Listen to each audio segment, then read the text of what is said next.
दोस्तों नमस्कार। आपका हमारे YouTube चैनल में स्वागत है। इस वीडियो में हम NCERT द्वारा निर्धारित पाठ्यपुस्तक कक्षा 8 में संसाधन और विकास जो ज्योग्राफी की पाठ्यपुस्तक है उसके अध्याय उद्योग पर चर्चा करते हैं। दोस्तों, ये NCERT द्वारा निर्धारित जो पाठ्यक्रम है इसकी चर्चा हमारी जो स्थानीय जो परीक्षाएं होती हैं या हमारी जो प्रतियोगी परीक्षाएं होती हैं उनमें इनसे संबंधित प्रश्नों पर बार बार चर्चा की जाती है, यानी वो प्रश्न उनमें इंक्लूड किए जाते हैं। तो इसके लिए हमें इन जो पाठों का जो सार है, एनसीईआरटी पाठ्य पुस्तकों का जो सार है वो पढ़ना, उनको याद करना बहुत ज़रूरी है। तो हम इस वीडियो में अध्याय 5 उद्योग पर चर्चा करते हैं। क्या आपने कभी यह विचार किया है कि लिखने की अभ्यास पुस्तिका जो आप इस्तेमाल में लाते हैं वह विनिर्माण की लंबी प्रक्रिया के बाद आपके पास पहुंचती है। इसके जीवन की शुरुआत है वो वृक्ष से होती है, उसे काटा जाता है और लुगदी मिल में ले जाया जाता है। वहाँ वृक्षों की जो लकड़ी है को संसाधित एवं काष्ठ लुगदी में परिवर्तित किया जाता है। काष्ठ लुगदी को रासायनिक द्रव्य के साथ मिलाया जाता है और अंततः मशीनों के द्वारा कागज के रूप में परिवर्तित किया जाता है। यह कागज प्रेस में आता है जहाँ रसायनों से निर्मित स्याही का इस्तेमाल पृष्ठों पर रेखाएं छापने में किया जाता है।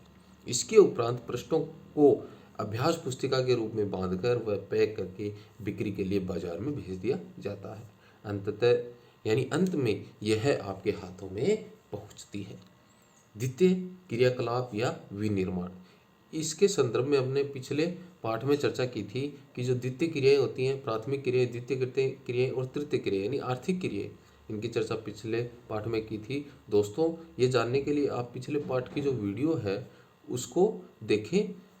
विनिर्माण में कच्चे माल को लोगों के लिए अधिक मूल्य के उत्पादों के रूप में परिवर्तित किया जाता है।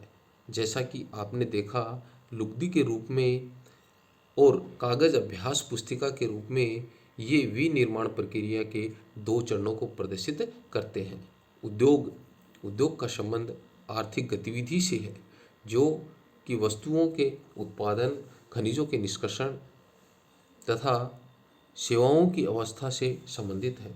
इस प्रकार लोहा और इस्पात उद्योग वस्तुओं के उत्पादन से संबंधित है। कोयला खनन उद्योग कोयले को धरती से निकालने से संबंधित है तथा पर्यटन सेवा देने से संबंधित है। उद्योगों का वर्गीकरण कच्चा माल, आकार और स्वामित्व के आधार पर किया जाता है। इन तीन प्रकारों के आधार पर उद्योगों का वर्गीकरण किया जाता है: कच्चा माल, आकार और स्वामित्व। क्रियाकलाप, कपास के खेत से अपने घर तक अपनी कमीज की यात्रा का पता लगाएं। कच्चा माल, कच्चे माल के उपयोग के आधार पर उद्योग कृषि आधारित, खनिज आधारित, समुद्र आधारित और वन आधारित हो सकते हैं। कृषि आधारित उद्योग कच्चे माल के रूप में वनस्पति और जंतु आधारित उत्पादों का उपयोग करते हैं। खाद्य संसाधन, वनस्पति तेल, सूती वस्त्र, डेयरी उत्पाद और चर्म उद्योग कृषि आधारित उद्योगों के उदाहरण हैं। खनिज आधारित उद्योग प्राथमिक उद्योग हैं जो खनिज अयस्कों का उपयोग कच्चे माल के रूप में करते हैं। इन उद्योगों के उत्पाद अन्य उद्योगों का पोषण करते हैं। अयस्क से निर्मित लोहा खनिज आधारित उद्योग का उत्पाद है। यह कई अन्य उत्पादों के विनिर्माण के लिए कच्चे माल के रूप में प्रयुक्त किया जाता है, जैसे भारी जो मशीनें हैं, भवन निर्माण सामग्री है तथा रेल के डिब्बे बनाने में खनिज आधारित उद्योग का इस्तेमाल किया जाता है। अब समुद्र आधारित उद्योग सागरों, महासागरों से प्राप्त उत्पादों का कच्चे माल के रूप में उपयोग किया जाता है। समुद्री खाद्य प्रसंस्करण उद्योग यानी मत्स्य तेल के निर्माण इसके कुछ उदाहरण हैं। वन आधारित उद्योग वनों से प्राप्त उत्पाद का उपयोग कच्चे माल के रूप में करते हैं। लुगदी एवं कागज, औषध, रसायन, फर्नीचर एवं भवन निर्माण में वनों का उपयोग किया जाता है, यानी ये वनों से संबंधित उद्योग है। क्रियाकलाप, कृषि आधारित उद्योगों के कुछ उदाहरण दीजिए। आकार के आधार पर उद्योगों का वर्गीकरण। उद्योग के आकार का तात्पर्य निवेश की गई पूंजी की राशि, नियोजित लोगों की संख्या और उत्पादन की मात्रा से। आकार के आधार पर उद्योगों को दो भागों में बांटा जाता है: लघु आकार उद्योग और आकार उद्योग। कुटीर या लघु उद्योग छोटे पैमाने के उद्योग होते हैं जिसमें दस्तकारों के द्वारा उत्पादों का निर्माण हाथ से किया जाता है, जैसे टोकरी बुनाई, मिट्टी के बर्तन बनाना और अन्य जो हस्तशिल्प वस्तुएं हैं कुटीर उद्योगों के उदाहरण हैं। बड़े जो उद्योग हैं उन उद्योगों को बड़ी मात्रा में वस्तुओं का उत्पादन करना पड़ता है। उनकी तुलना में छोटे पैमाने के उद्योग कम पूंजी व प्रौद्योगिकी का उपयोग करते हैं। बड़े पैमाने के उद्योग हैं वो पूंजी का निवेश अधिक और प्रयुक्त जो प्रौद्योगिकी है वो उच्च स्तरीय उनकी होती है। रेशम बुनाई और खाद्य प्रक्रमण उद्योग है वो लघु पैमाने के उद्योग हैं। ये चित्र 5.1 में हम देख रहे हैं। ऑटोमोबाइल और भारी मशीनों का उत्पादन बड़े पैमाने के उद्योगों में किया जाता है। ये आकार के आधार पर उद्योगों का वर्गीकरण था। स्वामित्व के आधार पर उद्योगों का वर्गीकरण। स्वामित्व के आधार पर उद्योगों को निजी क्षेत्र, राज्य स्वामित्व तथा सार्वजनिक क्षेत्र और जो संयुक्त क्षेत्र और सहकारी क्षेत्र में वर्गीकृत किया जा सकता है। निजी क्षेत्र के जो उद्योग हैं का स्वामित्व और संचालन या तो एक व्यक्ति या व्यक्तियों के समूह द्वारा किया जाता है। सार्वजनिक क्षेत्र के जो उद्योग हैं उनका स्वामित्व और संचालन सरकार के द्वारा किया जाता है, जैसे हिंदुस्तान एरोनॉटिक लिमिटेड और स्टील अथॉरिटी ऑफ इंडिया जो लिमिटेड है उनका जो स्वामित्व है वो सरकार के पास है। संयुक्त क्षेत्र के उद्योग का स्वामित्व है और संचालन राज्यों और व्यक्तियों अथवा व्यक्तियों के समूह के द्वारा किया जाता है। मारुति उद्योग लिमिटेड संयुक्त क्षेत्र के उद्योगों का एक उदाहरण है। सहकारी क्षेत्र के उद्योग का स्वामित्व और संचालन कच्चे माल के उत्पादों या पूर्तिकारों, कामगारों अथवा दोनों के द्वारा होता है। आनंद मिल्क यूनियन लिमिटेड और सुधा डेयरी सहकारी उपक्रम के उत्तम उदाहरण है। इस चित्र में सहकारी क्षेत्र में सुधा डेयरी का चित्र दिखाया गया है। उद्योगों की स्थिति को प्रभावित करने वाले कारक, यानी उस उद्योगों की जो स्थिति है उनको जो है वो कौन कौन से कारक प्रभावित करते हैं, यानी उद्योग है वो किन किन क्षेत्रों में लगाए जाते हैं और उनको जो प्रभावित करने वाले जो परिस्थितियां हैं, कारक हैं वो क्या हैं। वे कारक जो उद्योगों की स्थिति को प्रभावित करते हैं जैसे कच्चे माल की उपलब्धता, भूमि, जल, श्रम, शक्ति, पूंजी, परिवहन और बाजार, ये उद्योगों की स्थिति को प्रभावित करते हैं। उद्योग उन्हीं स्थानों पर केंद्रित होते हैं, यानी उद्योग वहीं लगाए जाते हैं जहां इनमें से कुछ या ये सभी कारक आसानी से उपलब्ध होते हैं, तभी वहां पर उद्योग लगाए जाते हैं। कभी कभी सरकार कम दाम पर विद्युत उपलब्धता, कम परिवहन लागत तथा अन्य अवसंरचना जैसे प्रोत्साहन प्रदान करती है ताकि पिछड़े क्षेत्रों में भी उद्योग स्थापित किए जा सके। औद्योगिकरण से प्राय नगरों और शहरों का विकास एवं वृद्धि होती है। उद्योगों के अवस्थिति संबंधी जो कारक हैं वो कौन कौन से हैं, जिनमें है जल, बाजार, पूंजी, श्रम, कच्चा माल, विद्युत, भूमि, परिवहन और संचार। ये जो साधन है, ये साधन जहाँ पर उपलब्ध होंगे या एक से अधिक साधन जहाँ पर उपलब्ध होंगे वहीं पर ही उद्योगों की अवस्थिति यानी उद्योग लगाए जाएंगे। औद्योगिक तंत्र। औद्योगिक तंत्र में निवेश, प्रक्रम और निर्गत शामिल किए जाते हैं। निवेश में कच्चे माल, श्रम और भूमि की लागत, जल की उपलब्धता, परिवहन, विद्युत और अन्य जो संरचनाएं हैं उनको शामिल किया जाता है। प्रक्रम में कई तरह के जो क्रियाकलाप है उन्हें शामिल किया जाता है जो कच्चे माल को परिष्कृत माल में परिवर्तित करते हैं, और निर्गत जो है उसमें अंतिम उत्पाद और इससे अर्जित आय को शामिल किया जाता है। सूती वस्त्र उद्योग के संबंध में कपास, मानव श्रम, कारखाना और परिवहन लागत है वो निवेश हो सकते हैं। प्रक्रमों में सूती वस्त्र उद्योग की बात की गई है। प्रक्रमों में ओटाई, कटाई, बुनाई, रंगाई और छपाई को शामिल किया जा सकता है। कमीज जिसे आप पहनते हैं वह क्या हो गया, वह उत्पादन हो गया। क्रियाकलाप।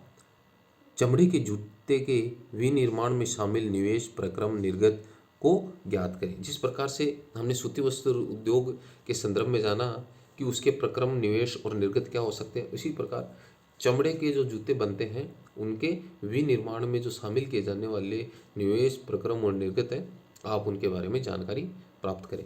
औद्योगिक प्रदेश। औद्योगिक प्रदेश का जो विकास है तब होता है जब कई तरह के उद्योग एक दूसरे के निकट स्थित हो जाते हैं। वे अपनी निकटता के लाभ आपस में बांटते हैं। विश्व के प्रमुख औद्योगिक प्रदेश पूर्वोत्तर अमेरिका, पश्चिमी और मध्य यूरोप, पूर्वी यूरोप और पूर्वी एशिया हैं। मुख्य औद्योगिक प्रदेश अधिकांशतः शीतोष्ण कटिबंध जो क्षेत्र होते हैं, समुद्री पतनों के समीप और विशेष तौर पर तो कोयला के जो क्षेत्र होते हैं वहाँ पर स्थापित किए जाते हैं। इस मानचित्र में विश्व में औद्योगिक जो प्रदेश हैं उनको प्रदर्शित किया गया है। तो ये विश्व की औद्योगिक पट्टी और औद्योगिक प्रदेश। तो विश्व की औद्योगिक जो पट्टी है उसको हम मानचित्र में देखेंगे तो ये जो क्षेत्र है यानी उत्तरी अमेरिका का जो भाग है, इसमें जो विश्व में औद्योगिक पट्टी यानी इसके पास पास जो अन्य अनेक प्रकार के उद्योग है यहाँ पर स्थापित किए गए हैं। इसी प्रकार यूरोप और एशिया महाद्वीप में भी हम यहाँ पर देखेंगे कि ये एक लंबी जो पट्टी है, उद्योगों की एक लंबी पट्टी बनी हुई है। तो हमारे विश्व में जो उत्तरी अमेरिका और यूरोप और एशिया का जो भाग है वहाँ पर औद्योगिक पट्टी का निर्माण है, क्योंकि अधिकांश जो उद्योग है वो इस लाइन में बने हुए हैं। इसी प्रकार औद्योगिक जो प्रदेश हैं वो ब्लैक कलर में, काले कलर में प्रदर्शित किए गए हैं। जैसे दक्षिण अमेरिका का जो भाग है यहाँ पर ये जो औद्योगिक प्रदेश है जिनमें बहिया जो तट है, दक्षिण पूर्वी ब्राज़ील है, मोंटेविडियो आरियस है, ब्राज़ील है। ये इसी प्रकार ये जो दक्षिण अमेरिका की बात थी, इसी प्रकार उत्तरी अमेरिका की बात करते हैं तो ये जो भाग है और ये जो क्षेत्र है और इनके पास में इनके स्थानों के नाम भी प्रदर्शित किए गए हैं। इसी प्रकार हम यहाँ पर अफ्रीका ये महाद्वीप है, अफ्रीका महाद्वीप में देखेंगे तो ये यहाँ पर और यहाँ पर नाइजीरिया का जो क्षेत्र है यहाँ पर उद्योगों की स्थापना की गई है। और एशिया और यूरोप महाद्वीप, जो एशिया और यूरोप महाद्वीप का ये क्षेत्र है यहाँ पर औद्योगिक पट्टी तो है ही, साथ साथ में औद्योगिक प्रदेश भी यानी छितरे छितरे स्थानों पर भी उद्योगों का निर्माण किया गया है। भारत के अनेक यहाँ पर औद्योगिक प्रदेशों की स्थापना हुई है, जैसे मुंबई पुणे समूह है, बेंगलोर तमिलनाडु प्रदेश में, हुगली प्रदेश में, अहमदाबाद बड़ौदा प्रदेश में, छोटा नागपुर में जो औद्योगिक प्रदेश। इसी प्रकार विशाखापट्टनम गुंटूर औद्योगिक प्रदेश, गुड़गांव दिल्ली मेरठ औद्योगिक प्रदेश, कोल्लम तिरुवनंतपुरम औद्योगिक प्रदेशों की स्थापना भारत में हुई है।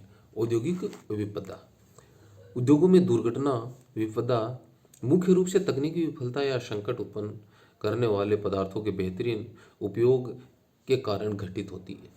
भोपाल में 3 दिसंबर 1984 की लगभग मध्य रात्रि को घटित अब तक की सबसे त्रासदीपूर्ण औद्योगिक दुर्घटना है। यह एक प्रौद्योगिकी दुर्घटना थी जिसमें यूनियन कार्बाइड के कीटनाशी कारखाने में हाइड्रोजन साइनाइड तथा प्रतिक्रियाशील उत्पादों के साथ अत्यंत विषैली जो मिथाइल है वो आइसोसाइनेट MIC गैस का जो रिसाव हुआ था। 1989 में सरकारी सूचना के अनुसार 35,598 व्यक्तियों की मृत्यु हो चुकी थी। हजारों लोग जो बच गए थे आज भी एक या अधिक बीमारियों के कारण ग्रसित हैं, जैसे अंधापन, प्रतिरक्षा तंत्र विकृति, आंत्रशोथ विकृतियों आदि से वो पीड़ित है। यूनियन कार्बाइड जो फैक्ट्री है उसका एक चित्र है। 23 दिसंबर 2005 में चीन के गाओकायो चोंगिंग में गैस कूप विस्फोट में 243 लोगों की मृत्यु हो गई थी और 9,000 लोग थे वो दुर्घटनाग्रस्त हुए और इन स्थानों पर 64,000 लोगों को विस्थापित किया गया। कई लोग विस्फोट के बाद न भाग सकने के कारण मर गए। वे जो समय पर भाग गए उनकी आंखें, त्वचा, फेफड़े जो गैस से ग्रसित हो गए थे। गाओ काये में बचाव जो अभियान, जोखिम कम करने के उपाय, घने भसे आवासीय जो क्षेत्र हैं को औद्योगिक क्षेत्रों से अलग बहुत दूर रखा जाना चाहिए।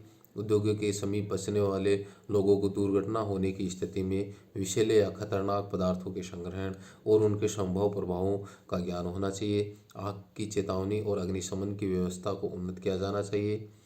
विषैले पदार्थों के भंडारण क्षमता की सीमा भी होनी चाहिए। उद्योगों में प्रदूषण नियंत्रण के उपाय को उन्नत किया जाना चाहिए। क्या आप जानते हैं, उभरते हुए उद्योग सनराइज उद्योग के नाम से भी जाने जाते हैं। इसमें सूचना प्रौद्योगिकी, स्वास्थ्य लाभ, सत्कार और ज्ञान से संबंधित उद्योग शामिल हैं। प्रमुख उद्योगों का वितरण। विश्व में प्रमुख उद्योग लोहा इस्पात उद्योग, सूती वस्त्र उद्योग, सूचना प्रौद्योगिकी उद्योग है। ये विश्व के प्रमुख उद्योग हैं। कौन कौन से? लोहा इस्पात उद्योग, सूती वस्त्र उद्योग और सूचना प्रौद्योगिकी। लोहा इस्पात उद्योग और वस्त्र उद्योग काफ़ी पुराने उद्योगों में से हैं, जबकि सूचना प्रौद्योगिकी जो उद्योग है एक नया उभरता उद्योग है। वे देश जिन्होंने लोहा इस्पात उद्योग अवस्थित हैं जर्मनी, संयुक्त राज्य अमेरिका, चीन, जापान और रूस है। वस्त्र उद्योग जिनमें भारत, हांगकांग, दक्षिण कोरिया, जापान और ताइवान में संकेंद्रित है। सूचना प्रौद्योगिकी उद्योग के मुख्य केंद्र मध्यवर्ती कैलिफोर्निया के सिलिकॉन घाटी में और भारत के बेंगलुरु प्रदेश में स्थित है। लोहा इस्पात उद्योग। अन्य उद्योगों की तरह लोहा इस्पात उद्योग में भी बहुत से निवेश प्रक्रम और निर्गत शामिल हैं। यह एक पोषक उद्योग है जिसके उत्पाद एवं उद्योगों के लिए कच्चे माल के रूप में प्रयुक्त होते हैं। उद्योगों के लिए निवेश में श्रम, पूंजी, स्थान और अन्य अवसंरचना के साथ साथ लौह ऐसक, कोयला, चूना पत्थर कच्चे माल के रूप में सम्मिलित किया जाता है। लौह ऐसक से इस्पात निर्माण की जो प्रक्रिया है वो कई चरणों में शामिल की जाती है। कच्चे माल को झोंका भट्टी में रखा जाता है जहां यह प्रगलित होता है।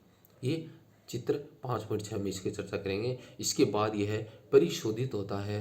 प्राप्त उत्पाद इस्पात होता है जो अन्य उद्योगों में कच्चे माल के रूप में प्रयुक्त किया जाता है। शब्दावली। प्रगलन। प्रगलन क्या होता है? यह एक ऐसी प्रक्रिया है जिसमें धातुओं को उनके अयस्कों और गलनांक बिंदु से अधिक तपाकर निष्कर्षित किया जाता है, उसे प्रगलन कहा जाता है। इस्पात कड़ा होता है और इसे आसानी से काटा और आकार दिया जा सकता है अथवा इसे तार भी बनाए जा सकते हैं। एल्यूमीनियम, निकल, तांबा जैसी अन्य धातुओं को थोड़ी थोड़ी मात्रा में इस्पात में मिलाकर इसकी मिश्र धातुएं भी बनाई जा सकती हैं। मिश्र धातु इस्पात को असामान्य कठोरता, दृढ़ता और जंग रोधक क्षमता प्रदान करती है। इस्पात उत्पादन। देखिए, 8 टन जो कोयला होता है उस कोयले से 4 टन एसक प्राप्त किया जाता है और उस 4 टन एसक से 1 टन जो चूना पत्थर भी प्राप्त होता है और 1 टन इस्पात भी उससे प्राप्त होता है। यानी 8 टन कोयले से हम 4 टन एसक प्राप्त करेंगे और 1 टन चूना पत्थर, और इन चीज़ों से हमें 1 टन इस्पात प्राप्त होगा। इस्पात प्राय आधुनिक उद्योगों का मेरुदंड कहलाता है। लगभग सारी वस्तुएं जिनका हम लोग उपयोग करते हैं वे या तो लोहे या इस्पात से बने होते हैं अथवा इन जो धातुओं में निर्मित औजार हैं और मशीनों से बने हुए होते हैं। पोत, रेलगाड़ी, ट्रक और ऑटो अधिकांश इस्पात से बने होते हैं। यहाँ तक कि सेफ्टी पिन और सुइयाँ जिनका उपयोग आप अपने दैनिक जीवन में करते हैं वे भी इस्पात से बनी होती हैं। तेल कूप इस्पात से बनी मशीनों से वेधित किए जाते हैं। इस्पात की पाइपलाइन से तेल परिवाहित किया जाता है। खनिजों का खनन इस्पात के उपकरणों से ही होता है। कृषि के ये यंत्र प्राय इस्पात से बने होते हैं। विशाल भवनों का जो ढांचा है वो भी इस्पात से ही बनाया जाता है। इस चित्र में जो झोंका भट्टी है में लौह ऐसक को इस्पात तक किस प्रकार से बनाया जाता है वो इस चित्र में बताया गया है कि देखो, लोह ऐसक, चूना पत्थर और जो कोक है वो इस झोंका भट्टी में डाला जाता है और ये एक झोंका भट्टी का चित्र है। इसमें यह गर्म वायु इधर से निकलती है और धातुमल इधर साइड में निकलता है और प्रगलित लोहा है वो इधर से प्राप्त होता है। ये एक झोंका भट्टी का चित्र है और इसमें देखो ये यहाँ से लोहा ऐसक जो चूना पत्थर और कोक डाला जा रहा है। लगभग 1800 ईस्वी के पूर्व इस्पात उद्योग वहाँ स्थित थे जहाँ कच्चा माल विद्युत आपूर्ति और बहता हुआ जल आसानी से उपलब्ध थे। बाद में जो उद्योगों के लिए आदर्श स्थिति कोयला क्षेत्र के समीप नहरों और रेलवे के निकट थी। 1950 के बाद लोहा और इस्पात उद्योग समुद्र पतन के निकट सपाट भूमि के विशाल क्षेत्रों में केंद्रित होने शुरू हो गए थे। ऐसा इसलिए हुआ क्योंकि जो इस्पात जो निर्माण का जो कार्य इस समय तक बहुत विशाल हो गया, लौह अयस्क विदेशों से आयात करना पड़ता था। लौह इस्पात उद्योग की परिवर्तनशील अवस्थिति 1800 ईस्वी में सर्वोत्तम जो अवस्थिति थी वो इस प्रकार के जो उद्योग है वो उस समय लगाए जाते थे। 1850 से 1950 तक सर्वोत्तम जो अवस्थिति थी वो ये इस तरह के जो उद्योगों का विकास होना शुरू हो गया था। यानी 1800 में हम देखेंगे कि उद्योग थे वो पानी के निकट, वो जो कच्चे माल की उपलब्धता थी उनके निकट लगाए जा रहे थे और जो उनका जो आकार था वो छोटा था। और जब 1850-1950 तक की स्थिति में आप देखेंगे तो वहाँ पर जो उद्योगों का आकार है थोड़ा बढ़ा है और जो इनकी जो स्थिति है वो थोड़ी जो समुद्री जो क्षेत्र थे, जलीय जो क्षेत्र थे उनके तटों से दूर स्थापित किए गए। लेकिन 1950 से अब तक की जो स्थिति को हम देखेंगे तो उद्योगों का जो आकार है बढ़ा है, तकनीक बढ़ी है और साथ में जो समुद्री जो क्षेत्र हैं, जलीय जो स्थान है उनके पास में इनको स्थित किया गया है। भारत में लोहा इस्पात उद्योग, कच्चा माल, सस्ते श्रमिक, परिवहन और बाजार, इस मानचित्र में हम विश्व के जो प्रमुख लोहा इस्पात उत्पादन जो क्षेत्र हैं उनकी चर्चा करते हैं। तो जो ब्राज़ील, जो दक्षिण अमेरिका का जो भाग है और उत्तरी अमेरिका में संयुक्त राज्य अमेरिका, कनाडा है, ये जो भाग है यहाँ पर लोहा इस्पात उत्पादन के क्षेत्र हैं। इसी प्रकार यूरोप में, जर्मनी में, रूस में, भारत में ये भी जो प्रमुख है वो लोहा इस्पात उत्पादन क्षेत्र हैं। और ऑस्ट्रेलिया महाद्वीप में भी हम इस मानचित्र के माध्यम से देख पा रहे हैं कि प्रमुख है लोहा इस्पात उत्पादन के क्षेत्र हैं का लाभ लेते हुए विकसित हुई। सभी महत्वपूर्ण इस्पात उत्पादक केंद्र जैसे भिलाई, दुर्गापुर, बरनपुर, जमशेदपुर, राउरकेला, बोकारो एक ही प्रदेश में स्थित है जो 4 राज्यों में फैले हुए हैं। वे 4 राज्य हैं पश्चिम बंगाल, झारखंड, ओडिशा और छत्तीसगढ़। भद्रावती और विजयपुर जो कर्नाटक में है, विशाखापट्टनम आंध्र प्रदेश में, सलेम तमिलनाडु में और अन्य महत्वपूर्ण इस्पात के जो केंद्र हैं जो स्थानीय संसाधनों का उपयोग कर रहे हैं।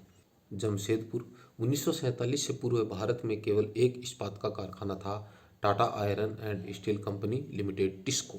यह निजी स्वामित्व में था। स्वतंत्रता के पश्चात सरकार ने यह कार्य अपने हाथ में लिया और बहुत से लोहा इस्पात संयंत्र स्थापित किए। झारखंड में स्वर्णरेखा और खरकई नदियों के संगम के समीप साकची में सन 1907 में टिस्को की शुरुआत की गई थी। बाद में साकची का नाम बदलकर जमशेदपुर रखा गया। भौगोलिक रूप से जमशेदपुर देश में लोहा इस्पात केंद्र के रूप में सर्वाधिक सुविधाजनक स्थान पर है। इस चित्र में जमशेदपुर में लोहा इस्पात उद्योग की स्थिति को दिखाया गया है। मार्गदर्शक हैं मुख्य सड़क और रेलवे लाइन।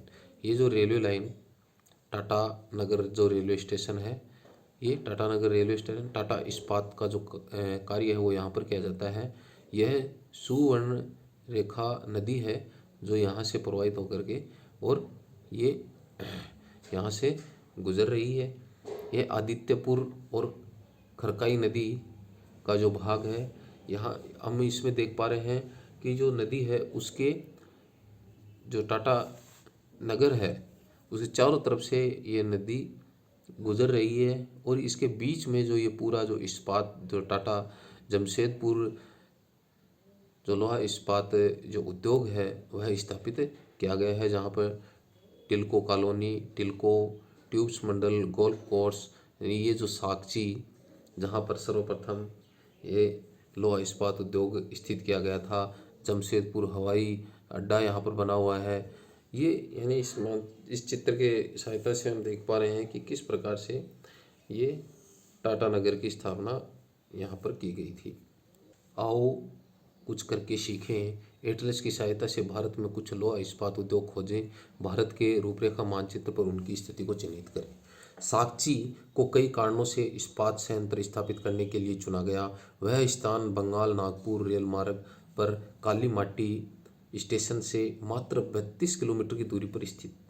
यह स्थान लौह एशक कोयला और मैंगनीज निक्षेपों के साथ साथ कोलकाता के निकट भी था, जहां विशाल बाजार उपलब्ध था। टिस्को को झरिया कोयला क्षेत्रों से कोयला और ओडिशा और छत्तीसगढ़ से लोहा एशक चूना पत्थर डोलोमाइट और मैंगनीज प्राप्त होता है। खरकई और सुवर्ण रेखा जो नदी है, वहाँ उन नदियों का जो जल है उसकी आपूर्ति भी हो जाती है। सरकारी प्रोत्साहनों से इसे पर्याप्त पूंजी भी उपलब्ध हुई। जमशेदपुर में टिस्को की स्थापना के बाद कई अन्य औद्योगिक संयंत्र स्थापित किए गए, जिनमें रसायन इंजनों के पुर्जे, कृषि उपकरण, मशीनें, टिन की चादरें, केबल और तार का उत्पादन किया जाता है। भारत में लोहा इस्पात उद्योग के विकास से त्वरित औद्योगिक विकास आरंभ हुआ। भारत उद्योग के लगभग सभी जो क्षेत्र है अधिकांशतः अपने आधारभूत अवसंरचना के लिए लोहा इस्पात उद्योग पर निर्भर है। भारतीय लोहा इस्पात उद्योग के वृहत समकलित इस्पात संयंत्रों के साथ साथ लघु इस्पात मिल भी सम्मिलित है। इसमें द्वितीयक उत्पादक, रोलिंग मिल और सहायक उद्योग भी शामिल है।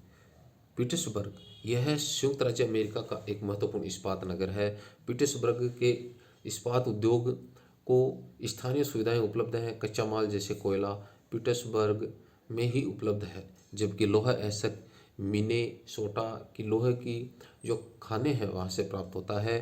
पीटर्सबर्ग से लगभग 1500 किलोमीटर दूर स्थित है। इन खानों और पीटर्सबर्ग के बीच नौ परिवहन का स्रोत मार्ग ग्रेट लेक्स जलमार्ग आता है। यह एशक के नौ परिवहन हेतु सस्ता मार्ग है। ग्रेट लेक्स से पीटर्सबर्ग क्षेत्र तक लौह एशक रेलगाड़ियों से लाया जाता है। ओहियो, मोनोगहेला और अल्गनी नदियों से प्राप्त जल प्राप्त होता है।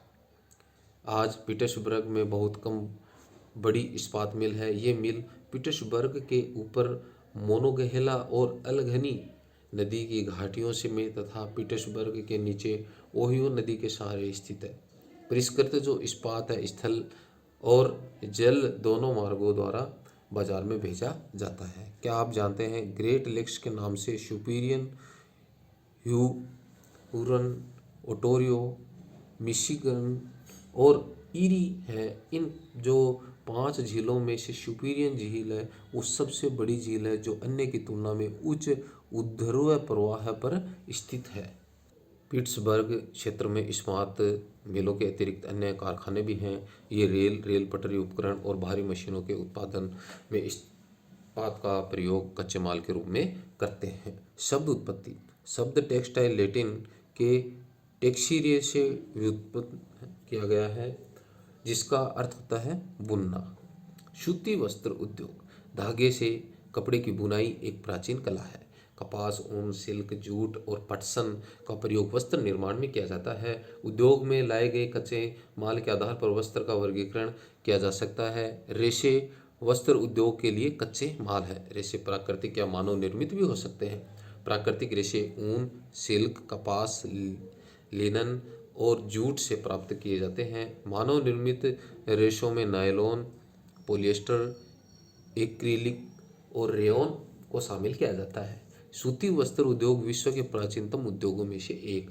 18वीं सदी की जो औद्योगिक क्रांति तक सूती वस्त्र जो कताई तकनीकें और हथकरघा से बनाया जाता था। 18वीं सदी में पावरलूम ने पहले ब्रिटेन में और बाद में विश्व के जो अन्य दूसरे जो भागों में सूती वस्त्र उद्योगों के विकास को आगे बढ़ाया। आज भारत, चीन, जापान और संयुक्त राज्य अमेरिका में सूती वस्त्र के जो उद्योग हैं वो बहुत हैं और ये मुख्य उत्पादक क्षेत्रों में से हैं। भारत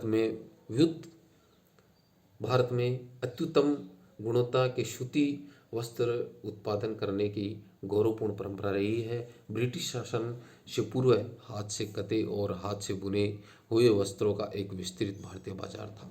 ढाका की मलमल, मूसलीपट्टनम की छींट, कालीकट के कैलिको तथा बुरहानपुर इस चित्र में विश्व की जो प्रमुख सूती वस्त्र विनिर्माण के जो प्रदेश हैं वो इसमें प्रदर्शित किए गए हैं। दक्षिण अमेरिका में चर्चा करेंगे तो ब्राज़ील के जो पास का जो क्षेत्र है वो सूती वस्त्र विनिर्माण प्रदेश है।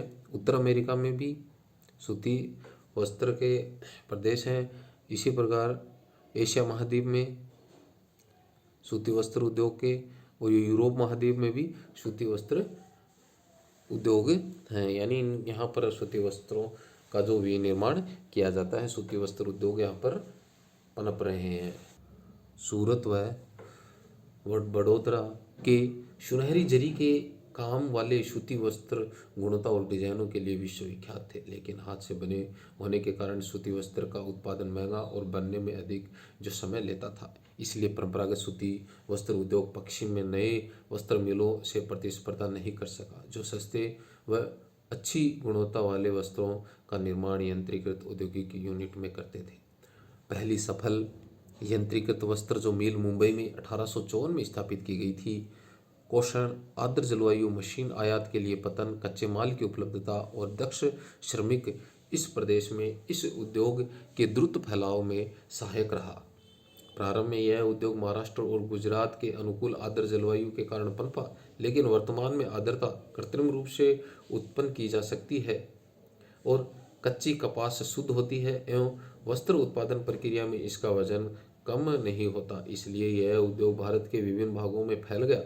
कोयम्बटूर, कानपुर, चेन्नई, अहमदाबाद, मुंबई, कोलकाता, लुधियाना, पांडिचेरी और पानीपत कुछ अन्य महत्वपूर्ण इसके केंद्र हैं। क्या आप जानते हैं, देश में प्रथम वस्त्र उद्योग 1818 में कोलकाता के समीप फोर्ट ग्लिस्टर में स्थापित किया गया था, लेकिन कुछ समय बाद इसे बंद कर दिया गया। क्या आप जानते हैं, भारतीय वस्त्र उद्योग के कुल उत्पादन का लगभग 1/3 हिस्सा निर्यात किया जाता है। अहमदाबाद गुजरात में साबरमती जो नदी है उसके तट पर स्थित है। 1859 में यहाँ पहली सूती मिल स्थापित की गई थी। यह यथाशीघ्र ही मुंबई के बाद भारत का दूसरा सबसे बड़ा वस्त्र निर्माता नगर बन गया था। अहमदाबाद को प्राय भारत का मैनचेस्टर कहा जाता है। अनुकूल अवस्थिति कारक अहमदाबाद में सूती वस्त्र उद्योग के लिए विकास में सहायक थे। अहमदाबाद कपास उत्पन्न करने वाले क्षेत्रों के बहुत निकट था। यहाँ कच्चा माल आसानी से उपलब्ध होता था। जलवायु जो थी वो कताई और बुनाई के लिए आदर्श थी। सपाट भूभाग और भूमि की आसानी से उपलब्धता मिलों की स्थापना में उपयुक्त है। गुजरात और महाराष्ट्र राज्य की घनी आबादी इस उद्योग को कुशल और अर्ध कुशल श्रमिक उपलब्ध कराते हैं। सुविकसित सड़कें और रेल मार्गों का जाल सूती वस्त्र को देश के विभिन्न भागों में आसानी से पहुंचाने में मदद करता है। इस तरह इसकी बाजार तक सरल पहुंच उपलब्ध है। नज़दीक में मुंबई पतन इसे मशीनों का आयात करने और सूती वस्त्र के निर्यात में सुविधा प्रदान करता है। क्रियाकलाप, दर्जी की दुकान से विभिन्न प्रकार के कपड़े के टुकड़े इकट्ठा कीजिए और उन्हें सूती, रेशमी, कृत्रिम रेशों वाले और ऊनी कपड़ों में वर्गीकृत कीजिए।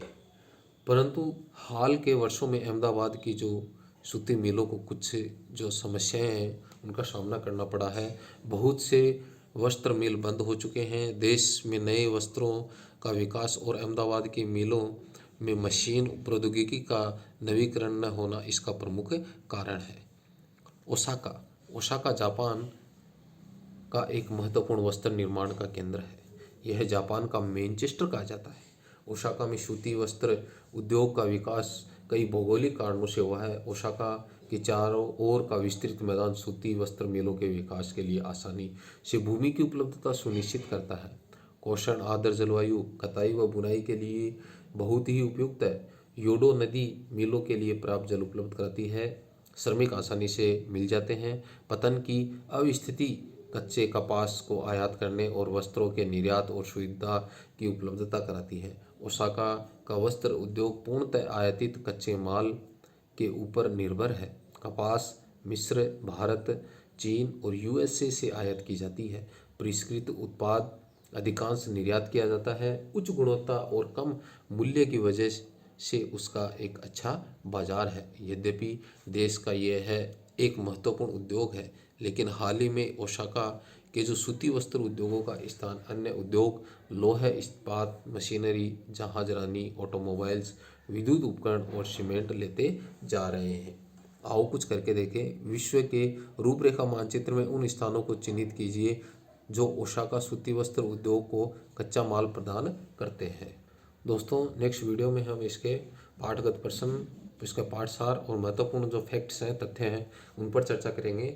हमारे साथ बने रहने के लिए आप हमारे चैनल को सब्सक्राइब करें, बेल आइकन को प्रेस करें ताकि इस प्रकार की जो वीडियो है आपको मिलती रहे।